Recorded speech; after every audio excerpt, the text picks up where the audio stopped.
All right, welcome back. This is CS50. This is the start of week 7. So though this week we'll continue using the language C for the problems we explore, we actually begin to dive in next week into a bit of web programming. And for that, we'll introduce a language called HTML or XHTML, a little bit of something called CSS, both of which are not so much programming languages as they are markup or design languages with which you can structure a web page. We'll introduce a bit of PHP, a language called SQL with which you can query databases, and then a week after, another language called JavaScript. And this is all toward an end of applying the exact same kind of ideas that we've been exploring thus far this semester, but no longer at a boring black and white blinking prompt, but rather in a user interface with which you're much more familiar these days, namely the web. So that's what's on the horizon. Problem set 5, though, involves a little something like this. So this is one of the images that you might have seen already in pset 5, which went out on Friday.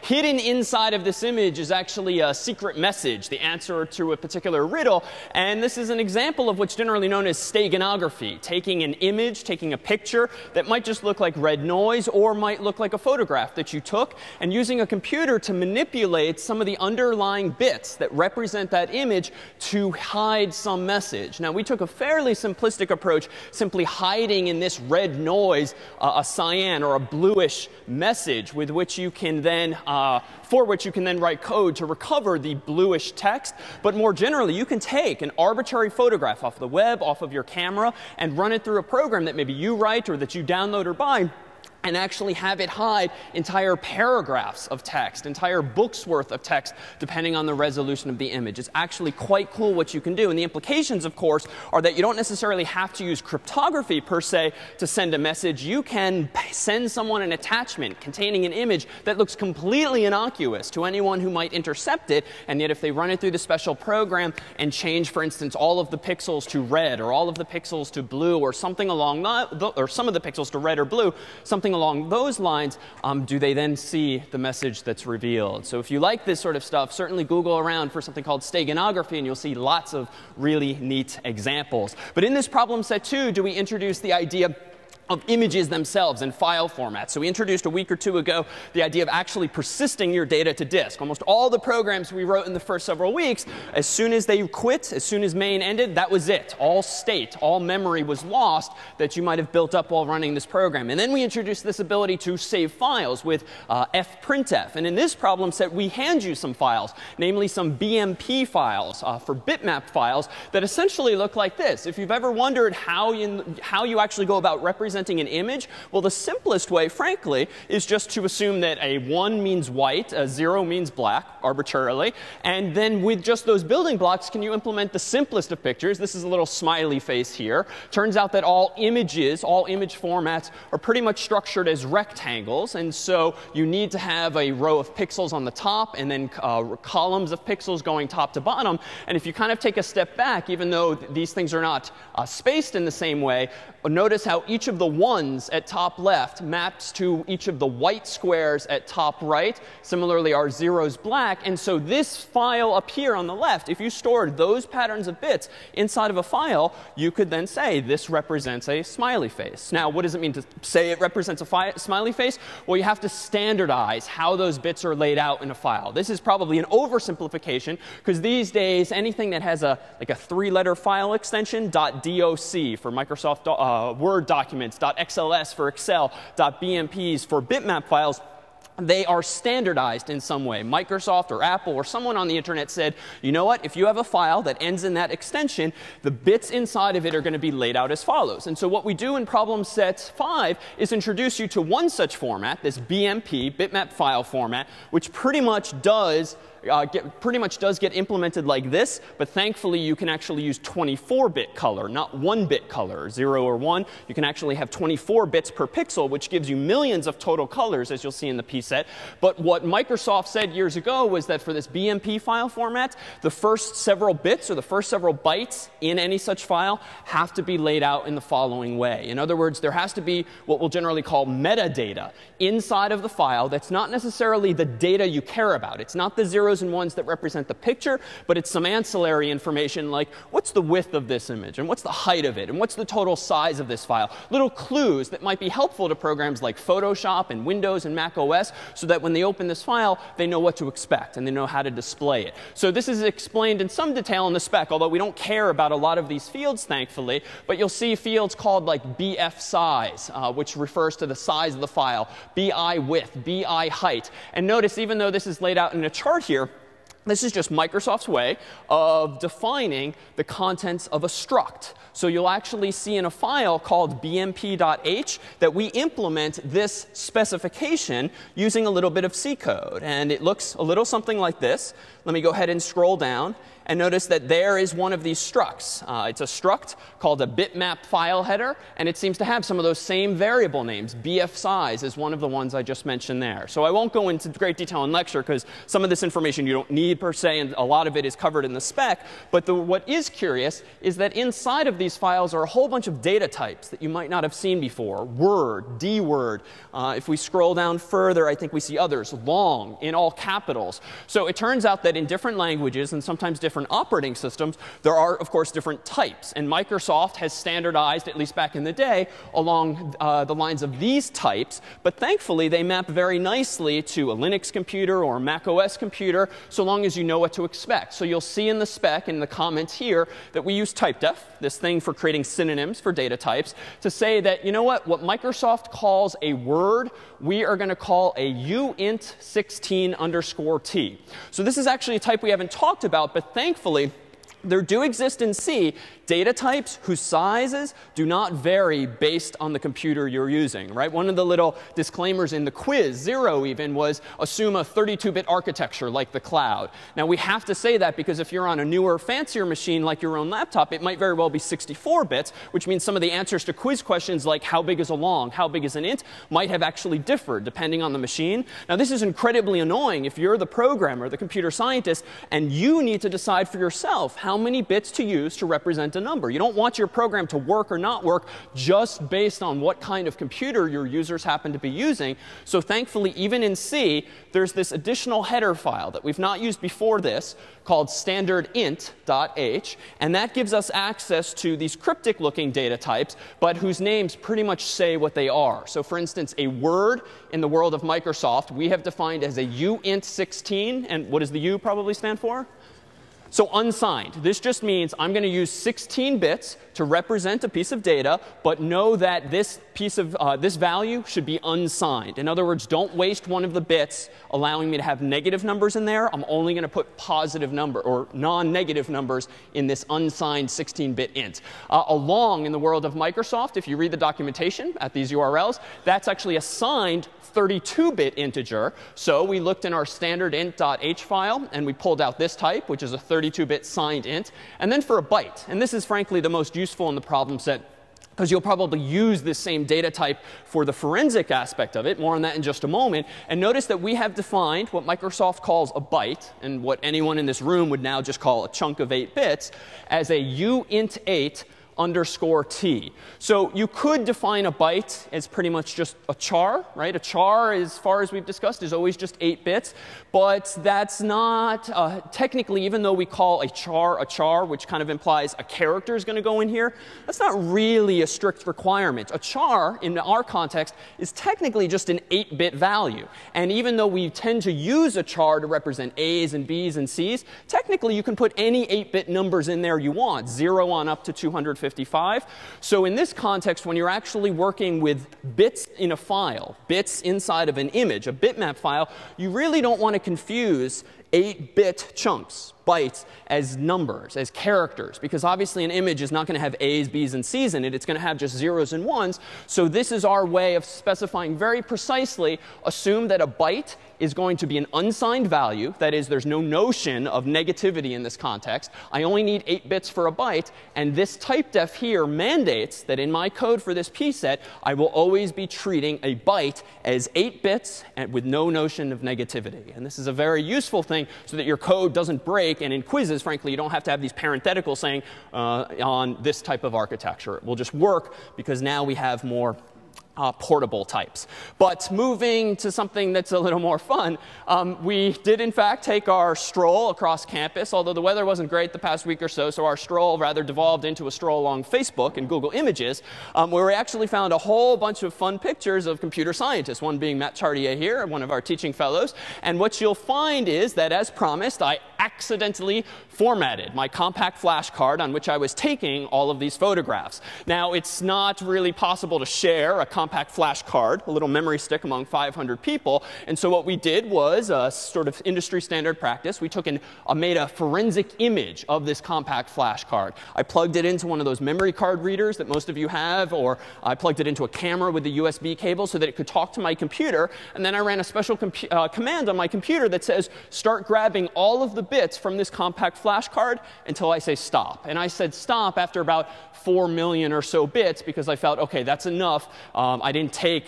what is it, a gigabyte worth of photos. I just had a few megabytes worth. So I then packaged up a forensic image that's about 4 megabytes. And inside of there are all of the JPEGs from this problem set. So the program you're going to have to write for the latter part of the P set is a program called recover that opens up a file, namely this forensic image called card.raw. And it's going to have to iterate over all of the bits in this file from top to bottom. And every time it sees what looks like a JPEG, you should actually start copying those bits to a new file called something.jpg. And then the next time you see what looks like another JPEG, you close that previous file, you open a new one using a function called fwrite and fopen, as you'll see, and you start writing those same bits to the next file. And in the end, you should find yourself inside of your pset5 JPEG directory with 50 JPEGs, all of which were once on this digital camera's memory card.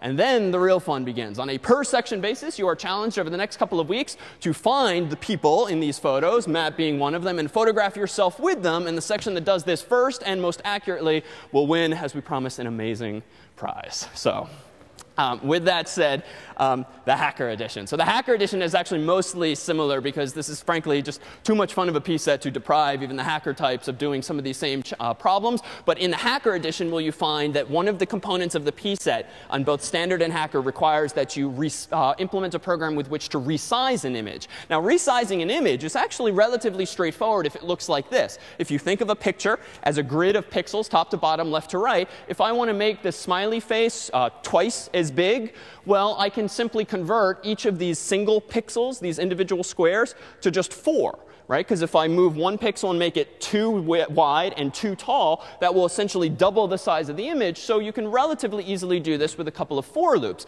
What's a little trickier, though, is if you actually have a bigger image, say a bitmap of Matt, and we say, don't blow Matt up, but shrink him down. Right? Then you have to decide which pixels do you throw away, which do you compress, and how do you actually take an arbitrarily large bitmap file and shrink it down. You're going to have to make some judgment calls in the hacker edition of this P set. So SFTP, quick demonstration of this. It is, of course, the case that when you SSH to cloud.cs50.net, you're sitting at your own laptop or desktop, and you're connecting to our servers, cloud.cs50.net, where you have your home directories and your storage space and all of this. Now, this is a bit of an issue if the purpose of this P set is to write a program that creates JPEGs and bitmap files, but those bitmap files and JPEGs are then going to live on the cloud, which means you can't just double-click on them because, again, SSH has never been a point-and-click interface. And so you need a program with which to transfer those files down to your own computer. And thus there exists this other protocol, SFTP, for Secure File Transfer Protocol. It's better than its predecessor, File Transfer Protocol, which was not secure. Passwords were sent in the clear. So on a Mac, you can run, as the P set says, a program called Cyberduck. It's a free program that you can download. You'll click a little icon like this, Open Connection, and there's only a couple details to be wary of here. And we have a how-to online so that you don't have to retain all of this right now. You'll see in this drop-down menu, this program can connect to servers in all sorts of ways with different protocols. The default tends to be this insecure one, so you want to make sure you're using the secure version if you're a Mac user. For server, you, of course, type cloud.cs50.net. You want to leave the port as 22. It's the same number that SSH uses. You type in your username. You type in your password, you click connect, and then you'll be connected to the cloud. And just as though you typed ls, you'll see the contents of your home directory. But now you have a GUI, a graphical user interface. So if you want, you can do things like drag a file and just over this window and let go, and the file will be transferred. Now, in the context of Windows, same exact thing, but with a different program.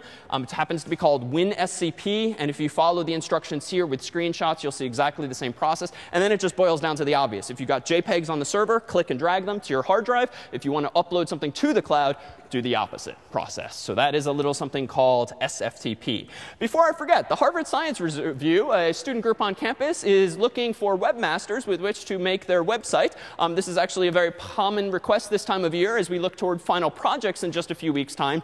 If you are interested in joining them as a webmaster, go ahead to Google Harvard Science Review, campus publication, click contact, and let them know that you might be interested. And in fact, these kinds of things are certainly viable options for final projects in the course. But more on that on Monday when we dive into web programming.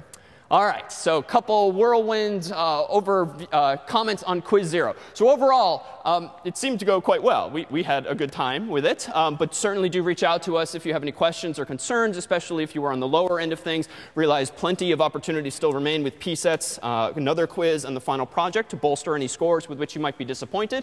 But a couple of highlights of very common mistakes that we all saw while grading the quiz. So this was an excerpted line from the problem involving bottles. Whereby there was a scoping issue. We declared a variable s, assigned it the string bottles, and then we printed it. A very common answer was that the problem in this program is that you actually have to dereference s by doing this. We'll refer to the online answer key to see exactly what the real answers were. But this is, in fact, not correct. If s is declared as a char star, it is, of course, by nature, a pointer. If you say char star gets hello, something like this, it is, of course, a pointer. %s means put a string here. Well, what's a string? Well, we realized in the past week or two that a string is just a pointer to a chunk of memory. It's the first byte of an array of characters. So it's absolutely proper to just say something like s here. If instead you really wanted to use this star notation, what is that really pointing at? When you dereference s, what do you get back? The first character, right? Because the star operator is the dereference operator, and it says go there being an address. So really, if you really want to use that syntax, that's fine. But you have to realize that the appropriate format code is then going to be %c, because what's at that address specifically, at that byte, is, of course, just a character. So do let us know in section if you have questions about that question in particular. Another common gotcha was this one. So even though we talk about 0 in many different ways, there's the 0 that you type in at the keyboard. There's the 0, which is the decimal number. There's null, which is supposedly 0. There's \0, which is supposedly 0. All of these things actually have different data types, or they're slightly different in different contexts. So realize that null's type is a pointer. When we say null in a program, you're technically saying this, in case you've seen this in any book. Null is typedeft in standard lib.h to be a void star 0. So what does this mean? This means, yes, it's 0, but it's a pointer. What type of pointer? I don't really know. So it turns out in C there exists this notion of a void star pointer, which just means it's a generic pointer. Could point at anything, I don't know, but it is in fact a pointer. It's not in fact 0. This is different now from saying quote \0 quote, which is actually the null terminating character. Even though it's called null, most people write it as NUL, which is a stupid distinction to make, admittedly. But this is a character, so its data type is char. The relevance of this, of course, was in string length. When some of you were implementing string length, you probably did something like you probably wanted to check if s bracket 0 equals null. This was not correct, because if s is a string and s bracket I is a character, what you really wanted to check for was this. So just do beware that distinction there. And then finally, this guy too. So \n is a new line. \r is a carriage return. This is not a sort of an important question at first glance, but it is important in the context of portability of files, especially as you exit the course if you're doing research or projects where you have to import large files or data sets from other people. The fact of the matter is this stupid distinction across operating systems does tend to create problems. Linux systems use \n. Macs use, to denote the end of a line,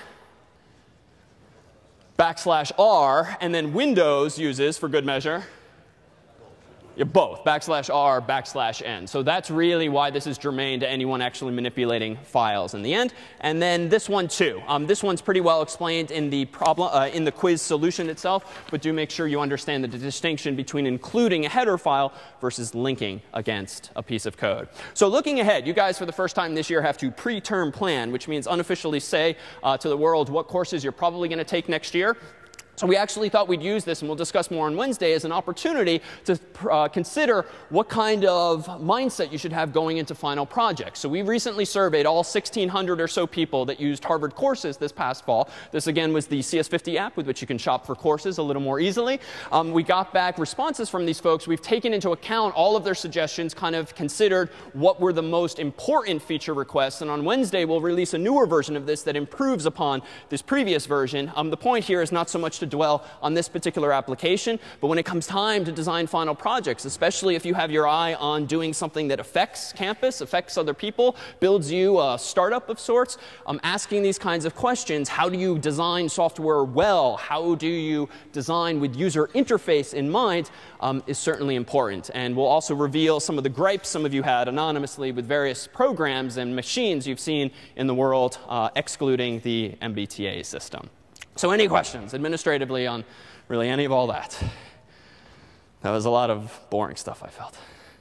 All right. No more boring stuff. All right. So Matherhouse. So this was where we left off right before quiz 0. And it was teasing you with the notion of some additional data structures. Thus far, our toolkit's been pretty sparse. We introduced variables way early on in week 0 with Scratch, so you could actually store some data. We introduced lists in the context of Scratch, so you could have like an inventory for the fruit playing RPG, that kind of context. And then in C, we had arrays, which were similar to lists, but we had some frustrations with arrays in C already, whereby you have to know their size in advance. You can very easily segfault if you go too far. So there's some downsides there. We began to address some of those downsides with that data structure by introducing linked lists 2 weeks ago. And what was one of the selling points of a linked list versus an array?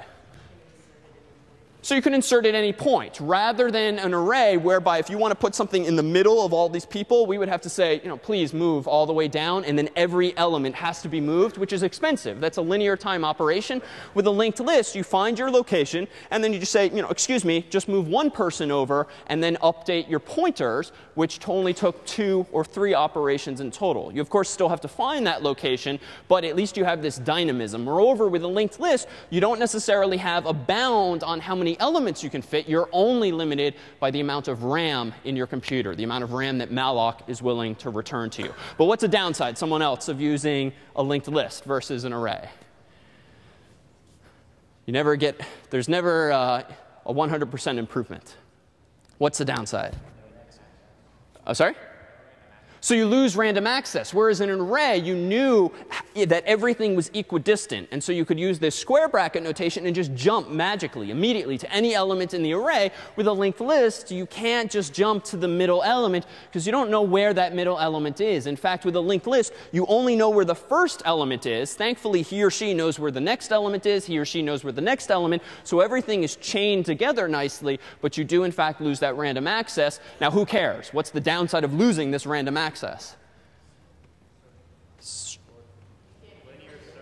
Linear search. All right, so the searching process devolves into something linear again, right? You can't leverage binary search. You can't leverage divide and conquer. You can't leverage some of these really useful, if simple, ideas that we've been taking advantage of for some time. So again, there's a trade-off here. So the data structure we introduced next was this notion of a stack. And this was actually just to formalize the data structure we've been using for some time. So the stack of trays conveys this idea that when you put a tray on top, the one that you are going to take off first, unless you want to make a huge scene, is going to be which one, obviously? So the top, right? So a stack is a data structure where it is last in, first out. Or a computer scientist would typically write LIFO, last in, first out. Now, this might seem a weird structure. For instance, it would be kind of unfair if an amusement park implemented a stack for the line, right? That would mean the last person to get online for some roller coaster is going to be the first one to get on. Might be great to be that person, but it's not necessarily quite fair. Now, we have certainly used a stack in the context of computing, right? The whole layout of memory leverages this idea of a stack, which is useful. useful because it does make sense that when a function gets called and another one, you don't want to jump back down to this guy. You want to slowly unravel the stack and pop frames off one at a time.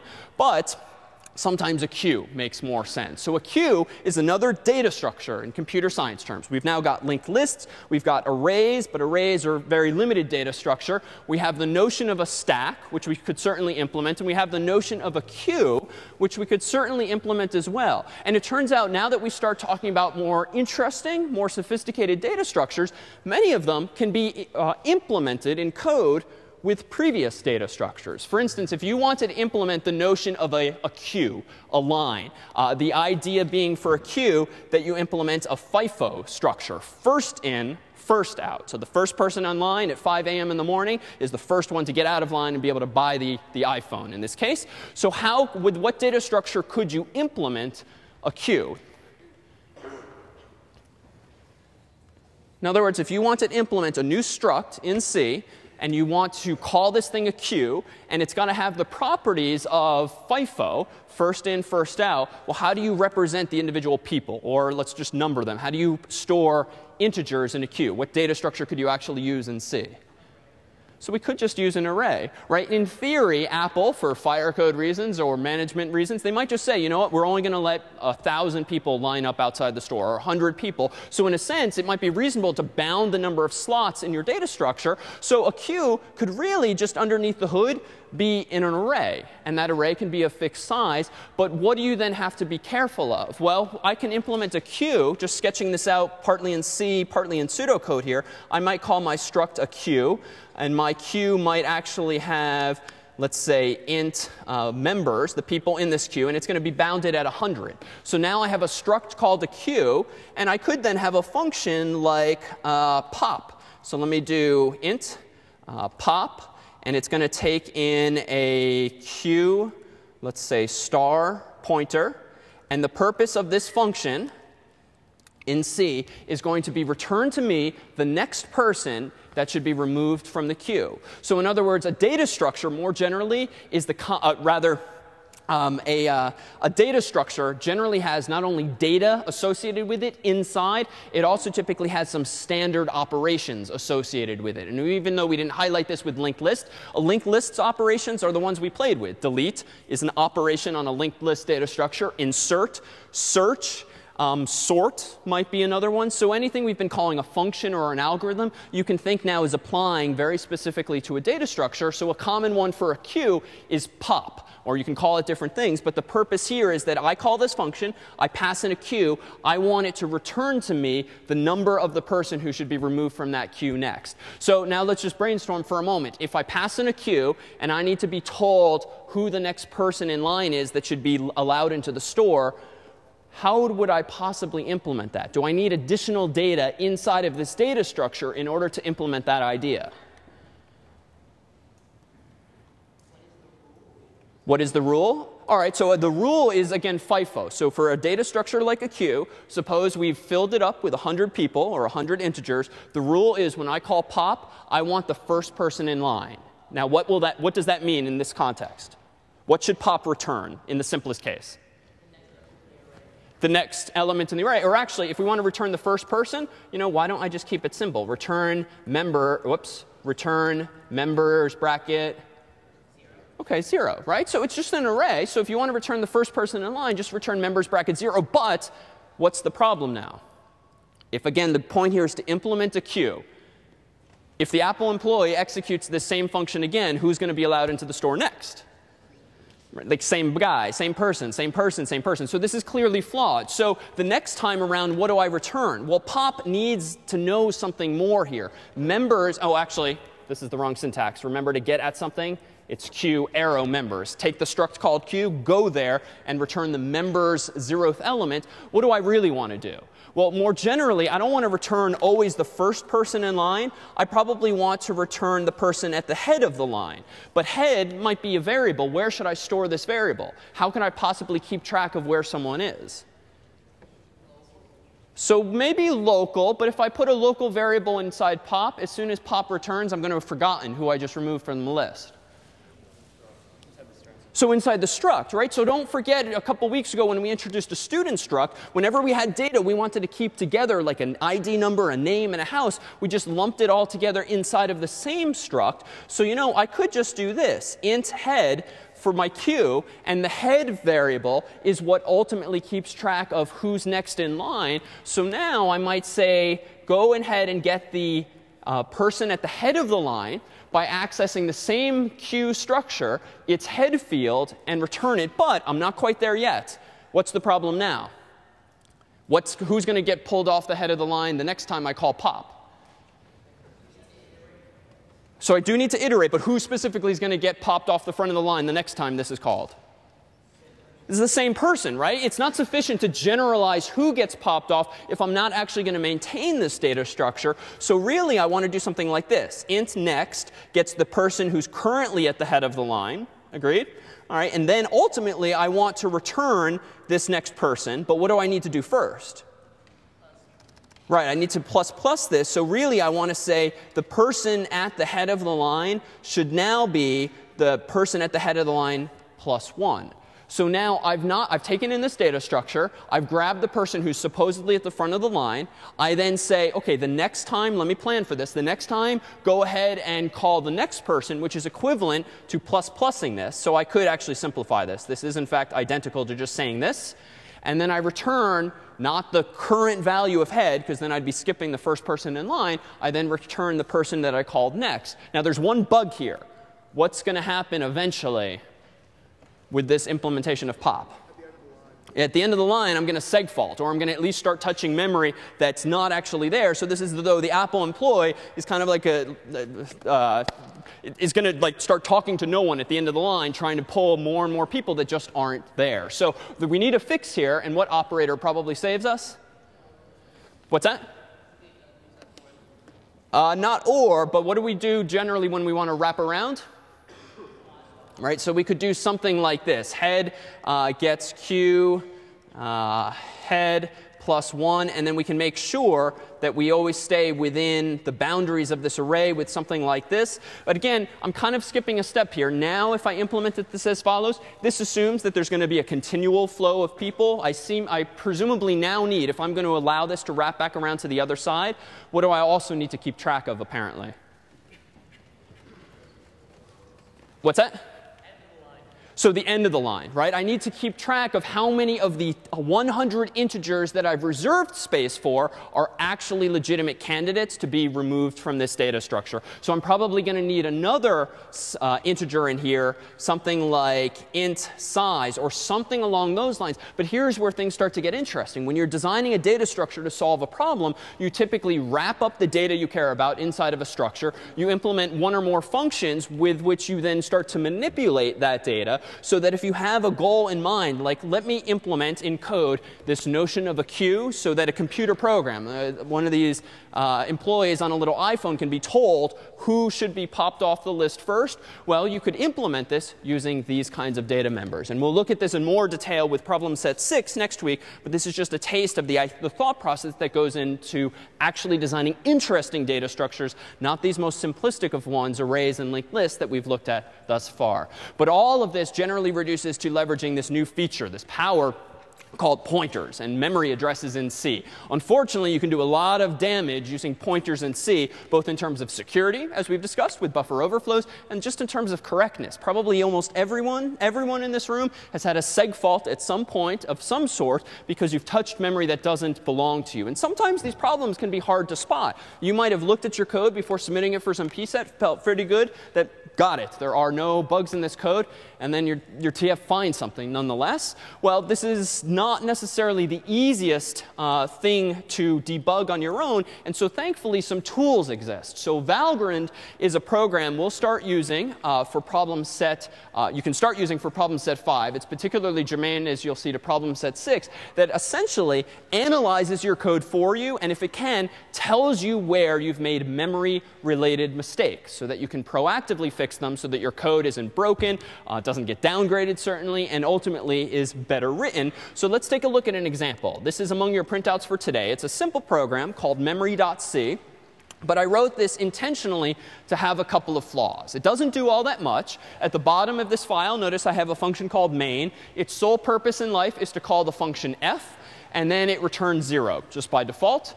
And then what does the function f do? Well, it returns nothing. It takes in no arguments, as indicated by void here. But it does do a couple of things, albeit uselessly.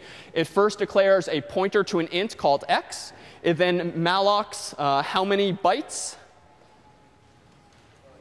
So 40, right? If we assume that an int is 4 bytes, it's going to allocate 40 bytes using malloc, storing the address in x. And then it appears to, at the 10th location in this chunk of memory, so at the location of the 11th integer, 0 index, it's going to arbitrarily put the value 0. But this is problematic because how many ints did I actually allocate? So only 10. If I'm indexing into this array at bracket 10, I've gone one step too far, right? This is a buffer overrun. It's not really an exploit because you're not going to compromise a machine really with just the number 0, but you are in fact overstepping the bounds. So you might be able to catch this just by looking through the code, but not necessarily. So let's see what this program can actually do for us. So I'm going to go ahead and run this command. It's Valgrind. That's the command. -v is a switch that says be verbose. Tell me as much as you can.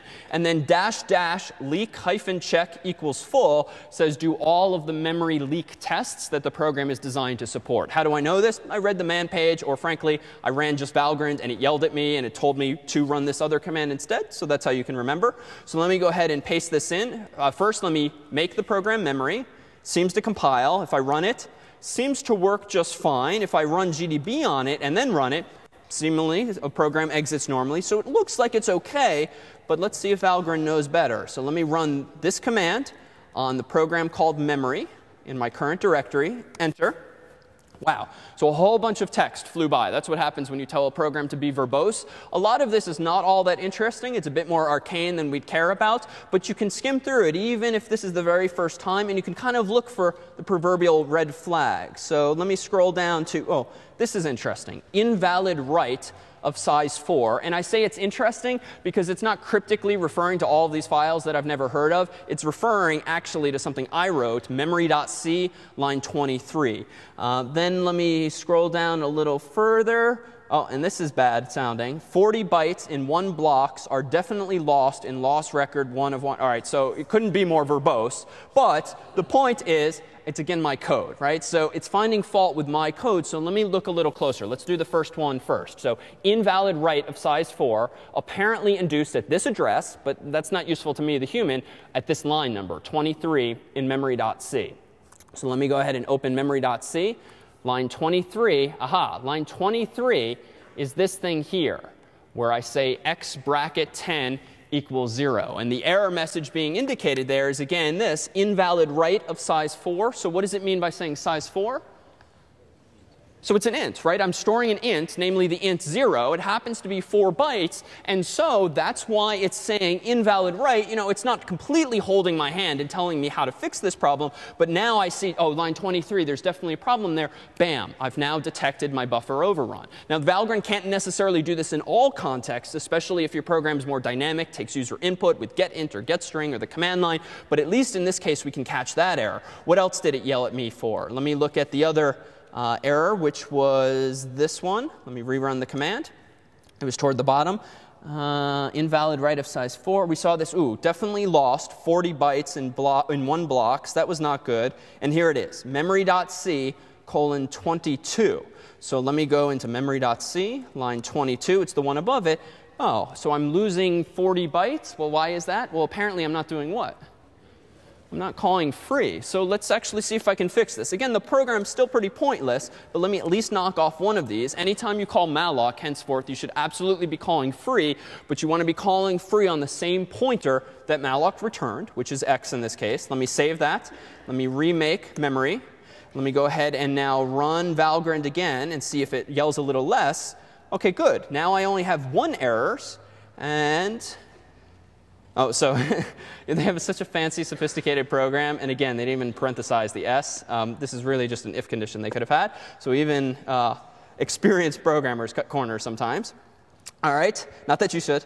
All right, so this problem still remains. So in short, there's a whole lot of cryptic output. But thankfully, with Valgrind, you don't have to care about most of it. Looking for any mentions of your code and your line numbers can absolutely start helping you chase down any kind of memory-related bugs. But we see this recurring theme here. So every time we look at memory, every time we look at pointers, we see things like this. And I had to use this slide because I thought it was the cutest thing ever. So all right, 5 of us think this is cute. So this is, of course, hexadecimal. So why do we keep using hexadecimal? So we already have binary, where you've got 8 bits. Or actually, you only have 2 digits, 0 and 1. We've got decimal, which we all grew up with, which is 0 through 9. Hexadecimal has 0 through 9 and A through F. So this is 16 total characters. And why hexadecimal? So someone just asked the other day after class, why use 16 characters? Why not 12? Why not 14? Well, you absolutely could. There is base 12. There is base 14. There's base 20. There's any base system you want to come up with.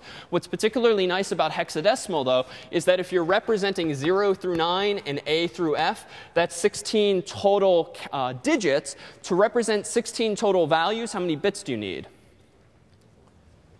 You only need 4. So with 4 bits, 1, 2, 3, 4, I can represent, of course, the number 0 pretty effectively. And I can represent the number 15. So this is a total of 16 possible values. So what's nice about hexadecimal is that because hex, implying 16, is a power of 2, what it means is that with one hexadecimal digit, you can represent 4 bits. And thus, with 2 hexadecimal digits, you can represent 8 bits or 1 byte. So anytime you see 0x, just saying here comes hexadecimal, 01 or 02 or 03, it's just a nice human convention because that 0 and 1 are actually represented using 8 bits in total. For instance, 0x01. If we write this out, let's go ahead and do 0x01. Well, if you actually implement this in binary, well, this first 0 actually represents 4 bits. So that's actually the bits 1, 2, 3, 4.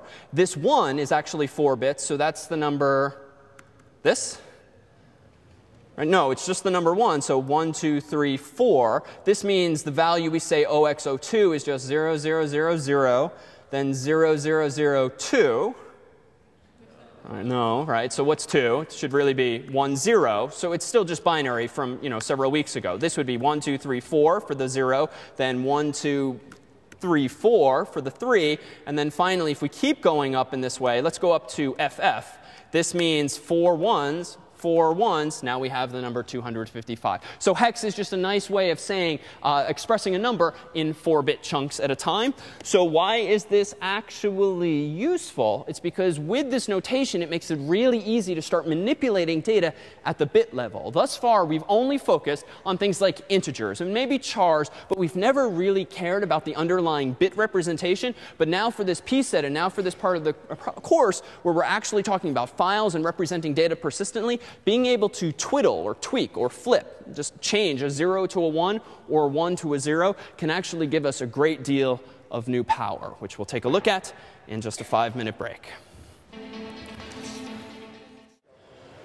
OK, so we are back. I haven't exactly vetted this, but given that the subject of steganography did come up here, I thought I'd at least do a quick Google search. And let's assume for the moment that Wikipedia has gotten this right. Here is an image of what appears to be a nice sky and a tree. But it turns out that a subset of the bits that compose this picture have been tweaked in such a way. And by tweak, I mean zeros have become 1, 1s have become 0, or something along those lines. It turns out that if you undo those changes, what you actually get back out of this picture is that picture.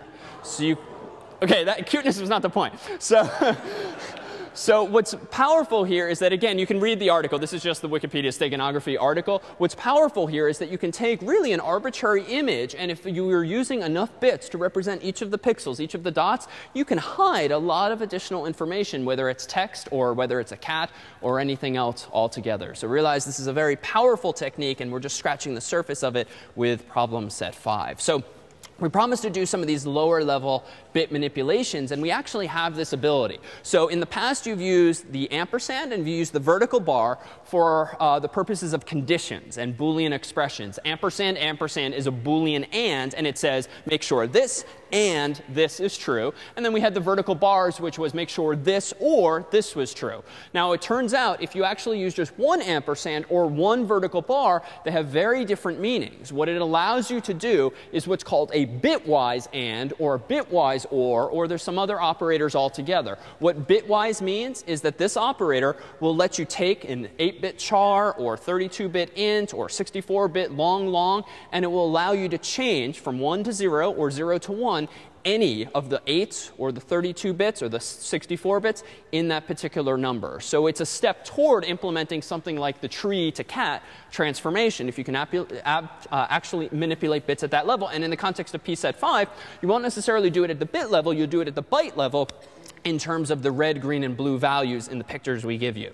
So let's actually see an example of this in action. Let's try a simple one first. So in binary.c, which is among your printouts today, we have this code here. It's not all that long. It's got a do-while loop whose purpose in life is just to ask the user again and again for a non-negative integer so that we have a number to play with.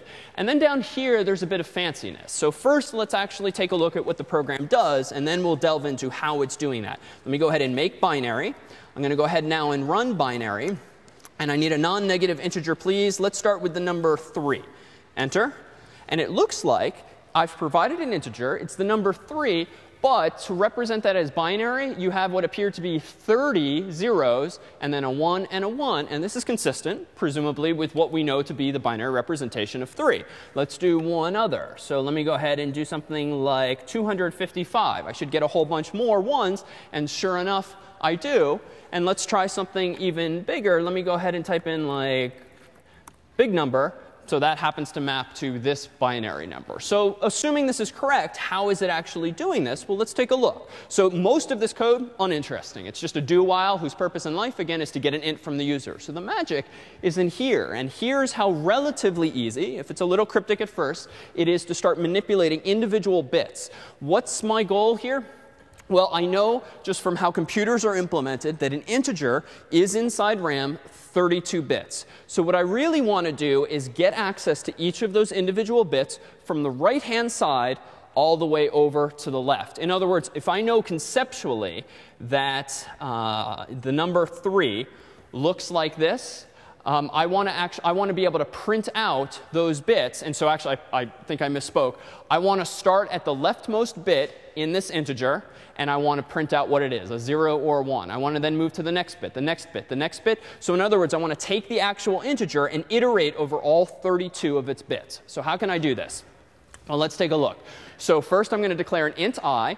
I'm going to declare I to be the size of an int, so that's 4, times 8, so that's 32, minus 1. So I is initially 31. Why didn't I just say I equals 31? I wanted this code to be portable. If you ran it on a newer Mac or PC, I wanted to make sure the code didn't break on you, so I generalized the size of an integer in case it varies. So I is initially 32, and this is kind of old school now. It looks like this loop is going to go from I is 31 on down to 0, equal to 0. So this loop is going to iterate 32 times. Now, why 31 and 0? Well, whenever you write out a number in binary, the convention is if you write 1, 2, 3, 4, 5, 6, 7, 8, this bit here, the rightmost, is what's generally known as the lowest order digit, the rightmost digit, the lowest order digit. Lowest order in the sense that this guy is the least contributing number in this whole number. It's got the least weight. In terms of the grade school columns, the 1 column, 2 columns, 4 columns, this is the smallest column. So it's the least order bit.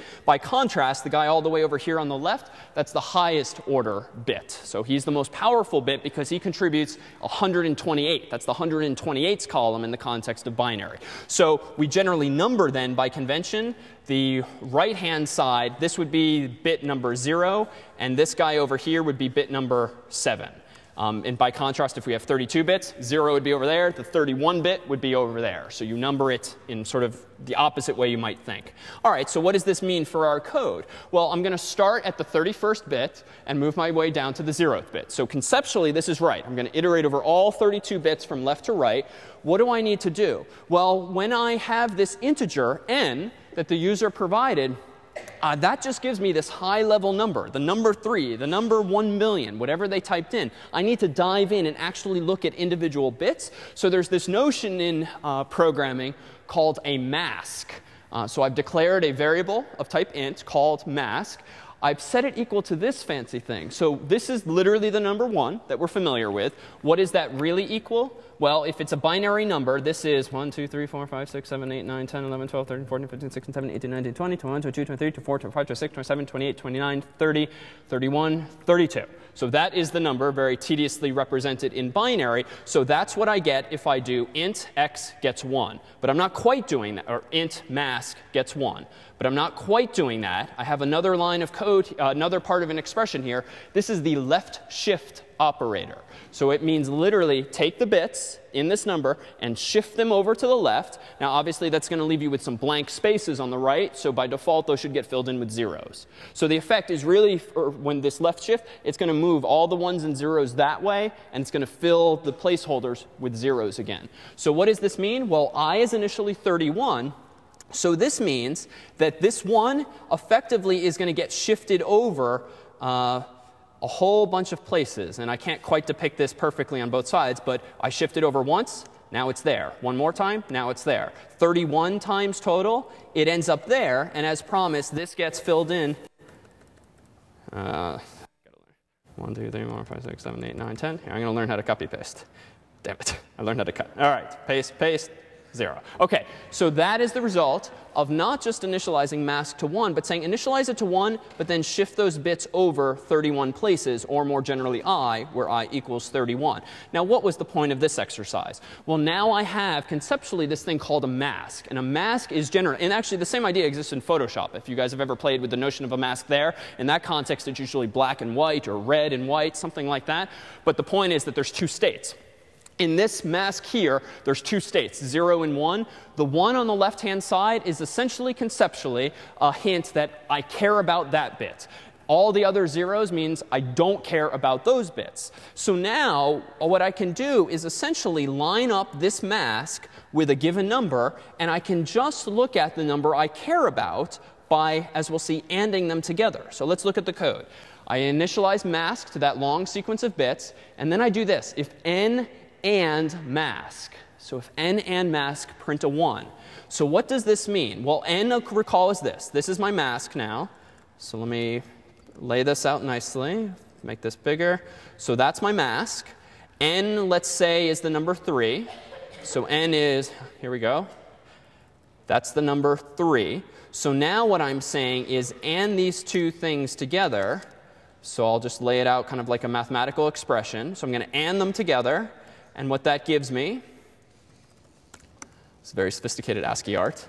What? So the Boolean AND operator, just like the bitwise AND operator, the single ampersand, just like the Boolean AND operator says for an answer to be true, both of the inputs must be true. If you want an output of 1, the inputs must both be 1. So what this means is let's do 1 and 0, and the answer is 0. What's 0 and 0?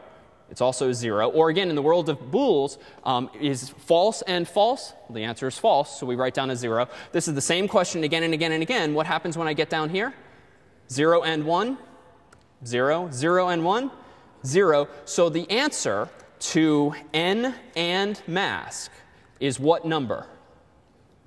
It's 32 zeros, which we know to be the value false, right? False is anything that's non-positive and non-negative. So anything that's 0 is false. So n and mask returns the Boolean expression false. So does this condition print 1 or 0? So it prints 0. But this is useful because, again, here's n. But n really, when I typed it in, is the number 3. But underneath the hood, n is this. And I want to print out its leftmost bit. Its leftmost bit is a 0. And indeed, I'm about to print out a 0 because of this condition here. Now, we don't have to repeat this story 30 more times because it's pretty much the same. If I now let my loop continue, the next iteration, I equals what? So it's not 31. It's instead 30, right? Because I'm doing I minus minus. So what does this mean? Again, I initialize mask to 1. Then I left shift it 30 places, which means, again, if I've got 1, let me cheat here. If this is the value 1, and then I shift it 30 places, that gives me what value? It gives me this value. So now my mask on the second iteration is almost the same, but the bit I care about now is not the leftmost one, it's the second leftmost one. And now as this pattern repeats, I is going to get decremented and decremented. So your mask looks the same, except that one, the single one, is kind of inching its way down toward the end of the string. Now once you get to the end of the string, what's ultimately going to get printed out? Well, at the very last iteration, the last couple of iterations, my mask is going to look like this. This is my second to last mask, and my last mask is going to look like this, right? Because the 1 is going to keep moving along to the right-hand side. So let's go ahead and do this second to last one. 1 and 1 is going to give me 1. 0 and 1 is going to give me, oh, sorry, we're not at that point in the story. All right, so now the last iteration, my mask is this guy here. 1 and 1 is 1, and so what gets printed out is 1, 1. All right, sorry, I feel like I didn't say this very well. At the end of the day, what is going on? We're using the mask to tell the computer we care about one bit and only one bit, and it's this particular bit. We're then using the Boolean AND to essentially extract only that bit and print it out. So that the end result, after we've iterated 32 times, is that we've printed out 0, 0, 0, 0, 0, until finally our mask lines up with this bit, and our mask lines up with this bit, and we actually print the number that we care about. OK, so let's actually use this power for something that's otherwise been done in a different way, and we'll see what the implications are of this new capability. Let me point out this. I'm going to keep using my little cheat sheet here. And I'm going to remind us that the value A is the number 65. Well, what is that in binary? The number 65 in binary is really 2, 3, 4, 5, 6, 7, 8. That's the number 65 in binary. Agree, disagree? Right, because that's the 64s column, then the 1s column, so that's the number 65. And what was the number, the letter little a? 97. Oh, too fast. 97. All right, so how do we represent 97? We need a 1 there, and then we need another 32. I think that's it. Agreed? 64 plus 32 plus 1. So that's the number 97. Here's a curiosity that we've never really leveraged before. Big A and little a are always 32 digits apart. And we know this just by simple arithmetic. 97 minus 65 is always 32. But there's an interesting side effect, probably deliberate, of that fact. What is the only difference between the binary representation of 65 and 97?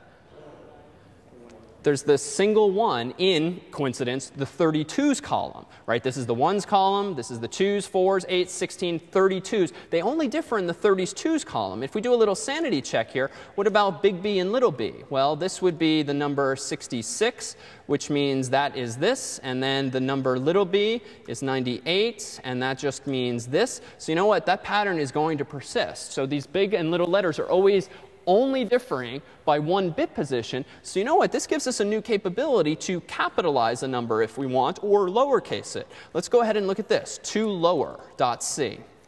All right, let's scroll down. Again, this program's almost completely boring, except for this one line of code. So you've called the function toLower. You might have looked at this on the quiz 0 itself. But notice what we do here. In the top here, I just ask the user for an uppercase character, please. I use getChar, and I ensure that the user gives me an uppercase A through uppercase Z.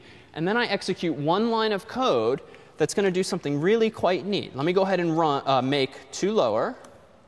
Run toLower, enter, uppercase character, please. Let me give the letter A, and I get back lowercase a. Let's do B, little b, uppercase Z, little z. Well, how is that working? We'll take a look at what's going on here now that we understand how to manipulate individual bits. Printf %c, so that's uninteresting. Print a character. What character? Well, it looks like print the character C bitwise ORed, vertical bars OR, with 0x20. All right, well, let's just bite these off one at a time. So 0x20 is actually what? It's 1, 2, 3, 4 bits, followed by another 4 bits, as per our discussion of hexadecimal. Let's do the easiest ones first. The last 4 are all zeros, because that's this bit here. And then what about these 4? What should I replace these 4 placeholders with? 0010. So this is an interesting thing. It looks like 0x20, because I know what hexadecimal notation is just a succinct way of representing a binary number that has a 1 in which position? The 32s only. So now I'm saying this expression here in code. Take C, which is going to be the number 65 or 66 or so forth, and OR it with OX20. So what does this mean? Well, let's take A. This is A. Let's OR it with this expression here. And now just do our notion of ORing. So this position here, 0 or 0 is 0. 1 or 0 is, oh, careful, is 1, right? Because the OR, just like in the world of Boolean, something or something, only one of them has to be true. So true or false gives me true. False or true gives me true. False, false, false, false, true. So my answer to C ORed with OX20 is this. And you know what that equals? This here. So now using this bit flipping, or bit twiddling as people are fond of saying, can we actually flip a bit individually? What about the opposite? If I actually wanted to force something to lowercase and implement on the fly to lower, this is very easy. I just tell the user to give me something different. And now how would I go about turning off that bit? I don't want to OR it. So OR typically has the effect at the bitwise level of turning bits on, changing zeros to ones as we just saw. So we do want to use AND. But if we just AND it together, is that going to give us the right answer? In fact, if we AND these together, notice what's going to happen. I'm going to get all zeros, which is definitely not a uppercase A. So what do I really want to do? I don't want to AND it with this. I want to AND it with, what about the opposite? Let me temporarily just come up with a second line. Let me flip these bits. 1, 1, 0, 1, 1, 1, 1, 1. What if I do this? What will that give me?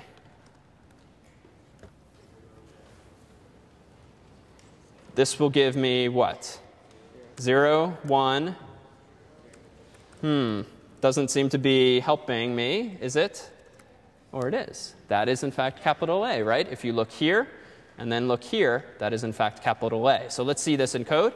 Let's go ahead to upper.c. And in fact, it's as simple as this. Now, how did I come up with this hexadecimal code? Well, df, this one's actually pretty easy. Same thing. I just said df. So ox df equals, let's see, 1, 2, 3, 4, 1, 2, 3, 4. The last 4 of these are pretty easy. 1, 2, 3, 4. And then what's d? So d is actually 13, because A is 10.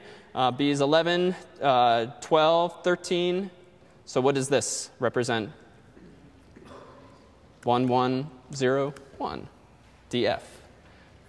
All right, now that we have this ability to manipulate bits at the individual level, can we start to implement much more interesting data structures? So it all comes full circle in that we talked briefly today conceptually about stacks and queues. And these allow us to perform different operations on data and also represent them in more sophisticated ways. But suppose that the problems we want to start solving are not these trivial play examples of like people in line or students in a queue and so forth. But suppose that we actually want to solve some real world problems. Well, one of them might be implementing a spell checker, right? Problem set 6, as we've teased you with before, amounts to being handed a huge text file from us which has 140,000 English words in it. And you are then challenged to actually represent all of those words in memory. Now, a very simplistic implementation might very well be to just take those 140,000 words, allocate a really big array, and store one word after the other, and maybe you'd alphabetize to keep things slightly optimal, and then you can perform binary search if asked the question, is this word spelled correctly? And I say binary search because given a word, you can quickly look it up in your huge dictionary and check, is it actually present? If so, it's obviously spelled correctly. If not, it's presumably not spelled correctly. So that would give you an answer. But binary search is log n, which isn't actually all that impressive relative to a better running time, namely big O of 1. Big O of 1 represents what notion of running time? Right, constant time. And in fact, thus far, we've been pretty content to just have log n running time, or even n running time as opposed to n squared or the like. But what if the holy grail really is to get constant running time? Where if I ask a question, I want the answer now. I don't want to wait n. I don't want to wait big O n squared. I don't even want to wait log n time. I want that answer now. Case in point, something like Google probably is not doing linear search and probably not even binary search over the billions of pages that it actually has in its database. Hopefully, there's a much faster way so that I get my seemingly instantaneous reply. And the ideal, of course, is one step. Give me an answer in just one step. So one of the questions we'll be able to ask now that we have some of these new skills is if I have a container for data, with something we'll generally call a hash table, into which I can put numbers, I can put students, I can put words from a dictionary, how can I put those words or those humans into these buckets of a hash table in such a way that when I ask for that person or that word again, you can get this answer instantly? And to motivate this ultimately with problem set 6, not only will you be challenged to implement the fastest spell checker possible that's correct, you will also be challenged to implement the fastest spell checker vis-a-vis your classmates, if you choose to opt in, whereby we'll rank on the course's homepage what your running time currently is, what your amount of RAM currently is, so that we'll have a bit of a race next week, if you choose to partake, to implement the fastest spell checker in CS50. So with that little teaser, we will see you on Wednesday. That's it.